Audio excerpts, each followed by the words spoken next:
Middle class ഫാമിലിയാണ്. അതുകൊണ്ട് തന്നെ ഒരുപാട് ബർഡൻ ഒന്നും എനിക്ക് തന്നിട്ടില്ല. എങ്കിലും അവർക്കൊരു പ്രതീക്ഷ ഉണ്ടാവുമല്ലോ. അതുകൊണ്ട് ഞാനും കൂടുതൽ ജോലിക്ക് തന്നെ നിന്നു. PGക്കൊന്നും പോണ്ടെന്ന് ഇങ്ങനെ വെച്ചു. റിസൾട്ട് അറിഞ്ഞതിൻ്റെ അന്ന് ഞാൻ റേസിലായിരുന്നു. ലാബ് ബുക്ക് ചെയ്യാൻ വേണ്ടി നിൽക്കുമായിരുന്നു. അപ്പോൾ എൻ്റെ ഫ്രണ്ടാണ് ഇതുപോലെ റിസർവ് ലിസ്റ്റ് വന്നു എന്ന് പറഞ്ഞു. അപ്പോൾ എനിക്ക് നോക്കാൻ പേടിയുണ്ടായിരുന്നു. പിന്നെ ബുക്ക് ചെയ്ത് കഴിഞ്ഞ് കുറേ നേരം കഴിഞ്ഞിട്ടാണ് ഞങ്ങളെ ചെന്ന് നോക്കുന്നത്. അപ്പോൾ ഉണ്ടെന്ന് അറിഞ്ഞപ്പോൾ ഭയങ്കര സന്തോഷം. ഞാൻ ഫോൺ വിളിച്ച വീട്ടിലൊക്കെ പറഞ്ഞ് എല്ലാവർക്കും സന്തോഷമായി. ഫ്രണ്ട് കൂടെ ഉണ്ടായിരുന്നു, ആൾക്കും സന്തോഷം ഉണ്ടായി. അച്ഛനും അമ്മയും ആണ് എല്ലാത്തിനും കൂടെ ഉണ്ടായിരുന്നു, വേറെ ആരും ഇല്ല.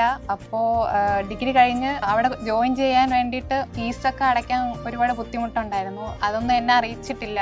ഒരുപാട് ജോലിയൊന്നും ഞാൻ ചെയ്യാറില്ല, ഫുൾ ടൈം പഠിത്തമാണ്. റേസിലായിരുന്നു ഞാൻ ഈ 3 വർഷം.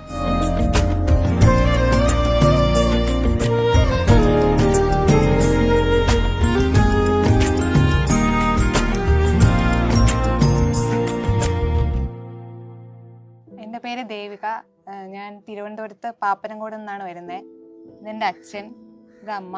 അച്ഛനൊരു ഹാർഡ്വെയർ ഷോപ്പിലെ സ്റ്റാഫാണ്, അമ്മ ഒരു ഇംഗ്ലീഷ് ടീച്ചറാണ്. ഞാൻ BSc കെമിസ്ട്രി ആയിരുന്നു, വിമൻസ് കോളേജിലാണ് വഴുതക്കാട് പഠിച്ചത്. ഞാനിപ്പോൾ IBPS ക്ലർക്കാണ് ക്ലിയർ ചെയ്തത്. കാനറ ബാങ്കാണ്. DV ഡേറ്റ് വന്നു ജൂലൈ 20. അപ്പോൾ വളരെ സന്തോഷം. ഞാൻ വഴുതക്കാട് വിമൻസ് കോളേജിൽ BSc കെമിസ്ട്രി ആയിരുന്നു പഠിച്ചത്. അപ്പോൾ കോളേജ് കഴിഞ്ഞ് റിസൾട്ട് വരുന്നതിന് മുമ്പ് PGക്ക് പോകുന്നതിന് മുമ്പ് ആ ഗ്യാപ്പിലാണ് ഞാൻ റേസിലൊന്ന് ജോയിൻ ചെയ്യുന്നത്. ഇവിടെ അടുത്ത് കുറച്ച് പേരൊക്കെ റേസിലുണ്ടായിരുന്നു. അങ്ങനെയാണ് റേസിലെത്തിയത്. അപ്പോൾ PGക്ക് അഡ്മിഷൻ കിട്ടിയില്ല. പിന്നെ അവിടെ തന്നെ കണ്ടിന്യൂ ചെയ്യാമെന്ന് വിചാരിച്ചു. ആദ്യം SSC ആയിരുന്നു. പിന്നെ ബാങ്കിലോട്ട് എത്തിയപ്പോൾ അവിടെ തന്നെ കണ്ടിന്യൂ ചെയ്യാമെന്ന് വിചാരിച്ചാണ് അവിടെ നിന്നത്. ബേസിക് ബാച്ചിൽ ക്രിസ്റ്റഫർ സാറായിരുന്നു മെൻറ്റർ. ഞാൻ 2023 മെയ്യിലാണ് ജോയിൻ ചെയ്യുന്നത്. അപ്പോൾ SSC ബാങ്കുള്ള കോംബോ ആണ് എടുത്തത്. ആദ്യം അപ്പോൾ SSCയുടെ ക്ലാസ് ആയിരുന്നു. അന്ന സമയത്ത് കുറച്ച് ബുദ്ധിമുട്ടൊക്കെ ഉണ്ടായിരുന്നെങ്കിലും പിന്നെ ക്ലാസ് ഒക്കെ അറ്റൻഡ് ചെയ്തപ്പോൾ ക്ലിയർ ചെയ്യാൻ പറ്റുമെന്നൊരു കോൺഫിഡൻസ് ഉണ്ടായിരുന്നു. പിന്നെ ബേസിക് കഴിഞ്ഞപ്പോൾ പിന്നെ ബാങ്കിൻ്റെ ബേസിക് സർക്കിളിലോട്ട് മാറി. അപ്പോൾ ബാങ്ക് എക്സാം എഴുതി തുടങ്ങിയപ്പോഴാണ് കുറച്ചുകൂടെ ക്ലിയർ ചെയ്യാൻ പറ്റും എന്ന് തോന്നിയത്. പിന്നെ എല്ലാം മെയിൻസ് ബാച്ചും എല്ലാം അറ്റൻഡ് ചെയ്തിട്ടുണ്ടായിരുന്നു. ബേസിക് ബാച്ചിലെ മെൻറ്റർ ക്രിസ്റ്റഫർ സാറായിരുന്നു. അപ്പോൾ എനിക്ക് മാത്സ് പൊതുവെ ഇഷ്ടമുണ്ട്. പക്ഷേ കോമ്പറ്റേറ്റീവ് എക്സാം വന്നപ്പോൾ ആ ഒരു ട്രാക്കിൽ എത്താൻ കുറച്ച് ടൈം എടുത്തു. അപ്പോൾ സാറ് എന്തുണ്ടെങ്കിലും സാറ് പറഞ്ഞു തരുമായിരുന്നു ആ സമയത്ത്. സാറ് ഇപ്പോൾ SBIയിലാണ് വർക്ക് ചെയ്യുന്നത്. ഞങ്ങളെ പഠിപ്പിച്ച് തീരുന്നതിന് മുമ്പേ സാറ് ജോയിൻ ചെയ്തു. പിന്നെ റീസണിങ് എനിക്ക് പൊതുവേ കുഴപ്പമില്ലായിരുന്നു. ഇംഗ്ലീഷും കുഴപ്പമില്ല. നെഗറ്റീവ് വരുമെങ്കിലും ഇംഗ്ലീഷ് എനിക്ക് ഒരുവിധം മാനേജ് ചെയ്യാൻ പറ്റുമായിരുന്നു. കോണ്ടായിരുന്നു കൂടുതൽ ഞാൻ ഫോക്കസ് ചെയ്തത്. ഞാൻ വീഡിയോ ക്ലാസ് കാണും. പിന്നെ വേറെ ആ ടോപ്പിക്ക് വരുമ്പോൾ ആ സെഷനിലും കയറുമായിരുന്നു. പിന്നെ ഫ്രണ്ട്സ് എല്ലാവരുമായിട്ട് ഡിസ്കസ് ചെയ്യുമായിരുന്നു. കറണ്ട് അഫയേഴ്സൊക്കെ ഞാൻ ശരിക്കും പറഞ്ഞാൽ പ്രിലിംസ് ക്ലിയർ ആയതിനു ശേഷമാണ് ഞാൻ പഠിച്ചു തുടങ്ങിയത് വന്ന സമയത്ത്. പിന്നെ ഫ്രണ്ട്സ് ഉണ്ടായിരുന്നു, എല്ലാവരുമായിട്ടും ഡിസ്കസ് ചെയ്താണ് പഠിച്ചുകൊണ്ടിരുന്നത് കറണ്ട് അഫയേഴ്സും. എന്നും ഉച്ചയ്ക്ക് ശേഷം ഞങ്ങൾ കറണ്ട് അഫയേഴ്സ് പഠിക്കും, രാവിലെ ലാബിൽ കയറും. അതായിരുന്നു ഒരു റൊട്ടീനായിട്ട് നടന്നുകൊണ്ടിരുന്നത്. വീട്ടിൽ നിന്നൊരു 7:30 ഇറങ്ങിയ 8 മണിക്കൊക്കെ റേസിലെത്തും. പിന്നെ അപ്പം തന്നെ ലാബിൽ കയറും. പിന്നെ ഇടയ്ക്ക് ബ്രേക്ക് എടുക്കാൻ ഇറങ്ങുമെങ്കിലും ഒരു 5 മിനിറ്റൊക്കെ എടുക്കും. തിരിച്ച് 1:15 വരെ ഞാൻ ലാബിലായിരിക്കും. മെയിനായിട്ട് ഞാൻ മോക്കാണ് ചെയ്തുകൊണ്ടിരുന്നത്. മോക്ക് ചെയ്യും, അനലൈസ് ചെയ്യും. അതാണ് ഞാൻ കൂടുതൽ ചെയ്തിട്ടുള്ളത്. പിന്നെ ഉച്ചയ്ക്ക് ശേഷം കറണ്ട് അഫയേഴ്സ്, ചിലപ്പോൾ ന്യൂസ് പേപ്പർ വായിക്കും, അല്ലെങ്കിൽ PDF കിട്ടുമ്പോൾ അങ്ങനെ പഠിക്കും. ഒരു 5 മണി വരെ അവിടെ കാണും. തിരിച്ച് 6 മണിക്കാണ് ഇങ്ങെത്തുന്നത്. ഡെയിലി മിനിമം ഒരു മോക്കെങ്കിലും ചെയ്യും. അത് ഞാൻ മിസ്സാക്കാറില്ല. അനലൈസും ചെയ്യും, അതാണ് മെയിൻ പാർട്ട്. പിന്നെ എക്സാം അടുക്കാറാവുമ്പോൾ മോക്കിൻ്റെ എണ്ണവും കൂടാറുണ്ട്. മോക്ക് ചെയ്യും, അനലൈസ് ചെയ്യാൻ ഞാൻ മറക്കാറില്ല. അതാണ് എന്നെ സ്പീഡ് ഇമ്പ്രൂവ് ചെയ്യാൻ എന്നെ ഒരുപാട് ഹെൽപ്പ് ചെയ്തിട്ടുണ്ട്. പിന്നെ 2-3 എണ്ണം ഒന്നിച്ചാണ് പ്രിലിംസ് ഒക്കെ SBI. അപ്പോൾ ഏത് കിട്ടുമെന്നൊന്നും അറിയത്തില്ല. എന്നാലും ഞങ്ങൾ മെയിൻസിന് വേണ്ടി പഠിക്കാൻ അപ്പോൾ മെയിൻസ് ബാച്ച് ഉണ്ടായിരുന്നു ആ സമയത്ത്. അപ്പോൾ അതും അറ്റൻഡ് ചെയ്തിട്ടുണ്ടായിരുന്നു.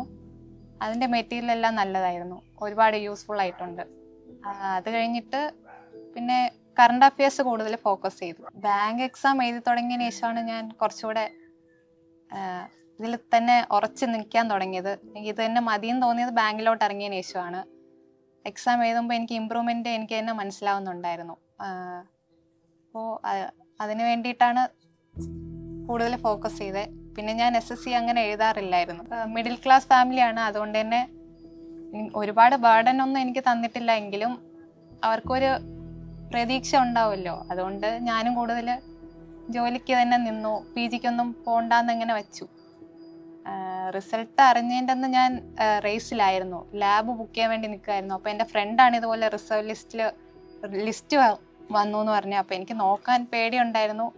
പിന്നെ ബുക്ക് ചെയ്ത് കഴിഞ്ഞ് കുറേ നേരം കഴിഞ്ഞിട്ടാണ് ഞങ്ങൾ ചെന്ന് നോക്കുന്നത്. അപ്പോൾ ഉണ്ടെന്ന് അറിഞ്ഞപ്പോൾ ഭയങ്കര സന്തോഷം. ഞാൻ ഫോൺ വിളിച്ച വീട്ടിലൊക്കെ പറഞ്ഞ് എല്ലാവർക്കും സന്തോഷമായി. ഫ്രണ്ടും കൂടെ ഉണ്ടായിരുന്നു, ആൾക്കും സന്തോഷം ഉണ്ടായിരുന്നു. അച്ഛനും അമ്മയും ആണ് എല്ലാത്തിനും കൂടെ ഉണ്ടായിരുന്നു, വേറെ ആരുമില്ല. അപ്പോൾ ഡിഗ്രി കഴിഞ്ഞ് അവിടെ ജോയിൻ ചെയ്യാൻ വേണ്ടിയിട്ട് ഫീസൊക്കെ അടയ്ക്കാൻ ഒരുപാട് ബുദ്ധിമുട്ടുണ്ടായിരുന്നു. അതൊന്നും എന്നെ അറിയിച്ചിട്ടില്ല. ഒരുപാട് ജോലിയൊന്നും ഞാൻ ചെയ്യാറില്ല, ഫുൾ ടൈം പഠിത്തമാണ്. റേസിലായിരുന്നു ഞാൻ ഈ 3 വർഷം. അപ്പോൾ ബാക്കി സമയമെല്ലാം വീട്ടിൽ വന്നാലും ഞാൻ പഠിക്കും. നമ്മൾ പറഞ്ഞു ഇന്ന ചാൻസ് ഉണ്ട്, നമ്മൾ പലരും പറഞ്ഞു കേട്ടുള്ള അറിവാണ്. അതായത് SSC ഒക്കെ പോയി കഴിഞ്ഞാൽ നമുക്ക് അത് പഠിച്ചെടുക്കാൻ വലിയ പാടാണ്. ബാങ്കിങ് കൊള്ളാം, ഇന്ന രീതിയിലുള്ള ഇതിലൊക്കെ ചെയ്താൽ പറ്റും എന്ന് പറഞ്ഞു കൊടുത്തു. നമ്മൾ ആ രീതിയിൽ പഠിച്ചെടുത്തു. ഒരു പ്രതീക്ഷ നമ്മൾ പഠിക്കുമെന്നുള്ളത് നമുക്കറിയാം, പക്ഷെ അത് കിട്ടും എന്ന് നമുക്ക് കൂടെ ഒരു ധൈര്യം നമ്മൾ കൊടുത്തു. പിന്നെ നമ്മൾ ഈ പറയുന്ന പോലെ സാധാരണ രക്ഷകർത്താക്കൾ പറയുമ്പോൾ കൂടെ എന്നുള്ള വഴക്കൊക്കെ പറയും, എന്നാലും നമ്മൾ ചെയ്യും. അപ്പം നമ്മൾ ആദ്യമേ അവളെ അങ്ങനെ നീ കിട്ടും, നീ പഠിക്കണ്ടെന്നൊക്കെ പറഞ്ഞു കഴിഞ്ഞാൽ കുഴപ്പമില്ല. അപ്പം നമ്മൾ ആ രീതിയിൽ കണ്ടിട്ടില്ല. അവളെ പഠിത്തം അത് തന്നെയാണ് മെയിൻ. ബാക്കി നമ്മൾ കഴിയുന്ന രീതിയിൽ അവളെ സഹായിച്ചിട്ടുണ്ട്. പിന്നെ ഇന്ന സമയം ഇത്ര മണിക്കൂർ പഠിക്കണം എന്നൊന്നും നമ്മൾ നിർബന്ധിച്ചിട്ടില്ല. ഇപ്പം ക്ലാസ് കഴിഞ്ഞ് വരും, വീട്ടിൽ അത്യാവശ്യം ചില ജോലികളൊക്കെ ചെയ്യും, അത് കഴിഞ്ഞ് പിടിക്കും 10-11 മണി വരെ ഇരിക്കും. ഡിഗ്രി കഴിഞ്ഞപ്പോൾ PGക്ക് പോകാൻ ആഗ്രഹം ഉണ്ടായിരുന്നു. അപ്പോൾ നമ്മുടെ ഒരു അവസ്ഥ വെച്ചിട്ട് നമ്മൾ പറഞ്ഞു ഒരു ഗവൺമെൻറ് ജോലി നമുക്ക് അത്യാവശ്യമായിരുന്നു. അതുകൊണ്ട് അതിനുവേണ്ടി അവളുടെ പറഞ്ഞു. അപ്പോൾ അത് അവൾ സമ്മതിച്ചു. അത് കഴിഞ്ഞിട്ട് ജോലിക്ക് കയറിയതിന് ശേഷം പഠിക്കാമെന്ന് പറഞ്ഞു. അങ്ങനെ അവൾ ഇതിലോട്ട് ഇറങ്ങി. ആദ്യത്തെ ഒരു വർഷം അത്ര ഇതായിരുന്നില്ല. അത് കഴിഞ്ഞിട്ട് പിന്നെ അവൾ അങ്ങ് അതിലോട്ട് ആയി. നല്ലവണ്ണം അവൾ ഹാർഡ് വർക്ക് ചെയ്യുന്നുണ്ടായിരുന്നു. രാത്രി 11-12 മണി വരെയൊക്കെ ഇരുന്ന് പഠിക്കുമായിരുന്നു. അപ്പോൾ നമുക്കൊരു പ്രതീക്ഷ ഉണ്ടായിരുന്നു കിട്ടുമെന്നുള്ളത്. അങ്ങനെ വളരെ സന്തോഷം. അപ്പോൾ നമുക്കിങ്ങനെ ഇവിടെ ചേർക്കണമെന്നുള്ള ഒരു ഇത് വന്നപ്പോൾ നമ്മൾ തൊട്ടടുത്ത് റേസിലുള്ള ആൾക്കാരുണ്ട്. അപ്പോൾ അവർ അവിടുത്തെ ക്ലാസ് കൊള്ളാമെന്ന് പറഞ്ഞു. അങ്ങനെയാണ് നമ്മൾ റേസിലോട്ട് കൊണ്ടാക്കുന്നത്. ഞാൻ ഭയങ്കര സന്തോഷം.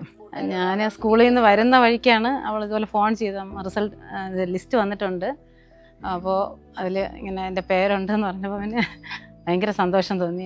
നമ്മുടെ ജീവിതത്തിൽ വലിയൊരു ആഗ്രഹമല്ലേ അത്, ഭയങ്കര സന്തോഷമായിരുന്നു. 2 വർഷമൊക്കെ ആയപ്പോൾ PGക്ക് വിടാത്തതുകൊണ്ട് പലരും ചോദിച്ചിട്ടുണ്ട്, പഠിക്കുന്ന കുട്ടിയായിരുന്നില്ലേ, പിന്നെ PG കംപ്ലീറ്റ് ചെയ്യണം, ചെയ്യാത്തത് അത് കഴിഞ്ഞിട്ട് പോരായിരുന്നു ജോലി എന്നൊക്കെ ചോദിച്ചു. അപ്പോൾ അത് കേൾക്കുമ്പോൾ ചെറിയൊരു വിഷമം വന്നിട്ടുണ്ട്. പിന്നെ അവൾ ജോലി കിട്ടുമെന്നൊരു പ്രതീക്ഷ ഉണ്ടായിരുന്നു നമുക്ക്. അപ്പോൾ അതിനിടയ്ക്ക് ചില സമയത്തൊക്കെ നമ്മുടെ മനസ്സ് മാറിയിട്ടുണ്ട്, പ്രൈവറ്റിലെങ്കിലും വിടാം അല്ലെങ്കിൽ എന്നൊക്കെ ചിന്തിച്ചിട്ടുണ്ട്. പക്ഷേ അച്ഛൻ ഒരേ തീരുമാനമായിരുന്നു, ഇല്ല ഗവൺമെൻറ് ജോലി കിട്ടിയിട്ട് മതി, വേറെ ഒന്നിനും വിടണ്ടെന്ന് അച്ഛനാണ് ഉറച്ച് പറഞ്ഞത്. അപ്പം അങ്ങനെ അതിൽ നിന്നതുകൊണ്ട് അതിന് ഫലം ഉണ്ടായി. ഒരു ജോലി വേണമെന്ന് ആഗ്രഹം ഉള്ള കുട്ടികൾ ഇതിൽ തന്നെ ഉറച്ച് നിൽക്കുക. 1-2 കുറച്ച് എക്സാമൊക്കെ എഴുതുമ്പോൾ നമുക്ക് റിസൾട്ട് ചിലപ്പം കിട്ടിയില്ല എന്ന് വരും.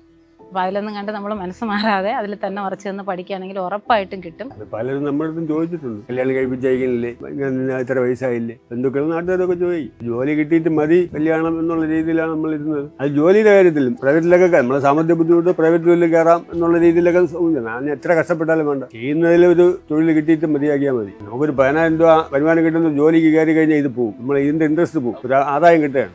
ഞാൻ ജോയിൻ ചെയ്താലും ഇനിയും എക്സാം എഴുതാൻ ആഗ്രഹമുണ്ട്.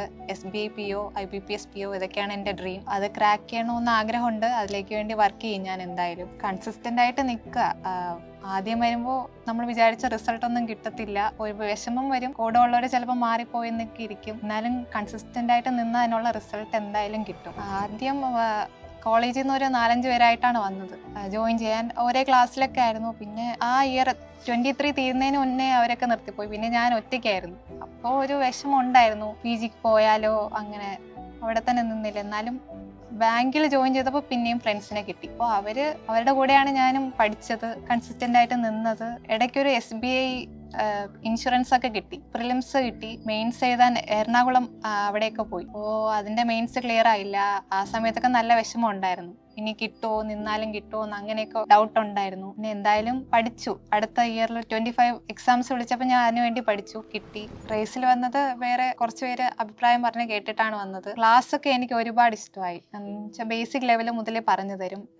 ഫാക്കൽറ്റി ആയാലും മെറ്റീരിയൽ ആയാലും വളരെ നല്ലതാണ്. നമുക്ക് വീണ്ടും റിവൈസ് ചെയ്യാനും അതൊക്കെ നല്ലതാണ്. പിന്നെ അവിടുത്തെ ഏറ്റവും ബെസ്റ്റ് എന്ന് പറയുന്നത് എന്തായാലും ലാബാണ്. എത്ര നേരം, രാത്രി 11 മണി വരെ വേണമെങ്കിലും ഇരിക്കാം. രാവിലെ വന്നിട്ട് രാത്രി വരെ ഇരിക്കുന്ന ആൾക്കാരും ഉണ്ട്. അതാണ് അവിടുത്തെ ഏറ്റവും ബെസ്റ്റ്. പിന്നെ ലൈബ്രറി ഉണ്ട്. യൂട്ടിലൈസ് ചെയ്യാൻ പറ്റുന്നവർക്ക് ഏറ്റവും നല്ല ബെസ്റ്റ് ഓപ്ഷനാണ് ട്രിവാൻഡ്രം റേസ്. നമ്മളെ കുട്ടിയെ കൊണ്ടുവരുന്നത് ആക്കുമ്പോഴത്തേക്ക് ആദ്യമേ ഇത് പഠിച്ച് പാസ്സായി കളയും എന്നുള്ള പ്രതീക്ഷ നമുക്ക് കിട്ടില്ല. നമുക്ക് ചിലപ്പോൾ അത് ആവശ്യമായിരിക്കും. എന്നിരുന്നാലും അവരെ കപ്പാസിറ്റിയോട് നമ്മൾ അറിയണമല്ലോ. ആകെ ഒരു പ്രതീക്ഷ, ആ ജോലി കിട്ടി ഏറ്റവും മതിയാക്കിയാൽ മതി. ഇടയ്ക്ക് വെച്ച് നിർത്തി വേറെ ഒന്നിൽ പോയിട്ട് ഒരു കാര്യമില്ല. നമുക്കറിയാം, എൻ്റെ അറിവിൽ ഒരുപാട് പേര് ഇങ്ങനെ പകുതി പഠിച്ചിട്ട് വേറെ ജോലിക്ക് പോയി പിന്നെ അങ്ങോഞ്ഞു എത്താൻ നടക്കുന്ന ആൾക്കാരുണ്ട്. നമ്മളൊരു കാര്യത്തിന് ഇറങ്ങുമ്പോഴത്തേക്ക് ഉറച്ച ബോധ്യത്തോടുകൂടി ഇറങ്ങുക, അത് പഠിക്കുക, കൈക്കലാക്കുക. അതാണ് ഏറ്റവും നല്ലത്. ചെയ്യുന്നത് നമ്മൾ ഉത്തരവാദിത്തോടുകൂടി ചെയ്യുക. അച്ഛൻ്റെ അമ്മയുടെ സപ്പോർട്ടുണ്ട്. അച്ഛനാണ് കുറച്ചുകൂടെ സ്ട്രോങ് ആയിട്ട് സപ്പോർട്ട് ചെയ്യുന്നത്. പിന്നെ സ്നേഹം, വളരെ സമാധാനമായിട്ട് പറഞ്ഞിരുന്നത്.